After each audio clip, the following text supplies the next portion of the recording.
second term. Koro ka second term kae misekele pesa modeko, ikelo pesa manok, ikelo confusion maduong e public secondary schools gi public primary schools.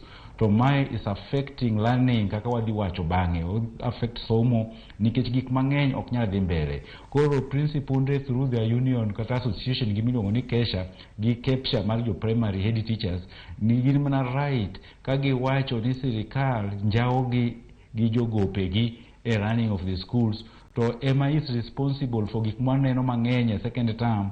Mwaneno ka nyithindo ng'anyo nikech seche moko chiemo ok ber, ging'anyo nikech seche moko pok gidhi activities, ging'anyo kendo nikech pok opuonjgi nikech BOM teachers moket to supplement jopuonj ma sirikal ondiko ni TSC ka ok pok ochul.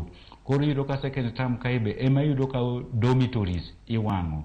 Koro mae koko ma jo Kesha osebet ka goyo, to gisewuoyo kodwa wan jotend union ni wawuoye kodgi, gin ka giwuoyo to gibiro wacho ni name withheld nikech ka winj ni giwuoyo to kiny iyudo ni osebedo transfer, principal obedo transfer kata principal obedo sacked ni ne minjao sirikal. To adier to nyaka wachi, to awacho adier ni sirikal no commit itself to golo pes free secondary gi free primary.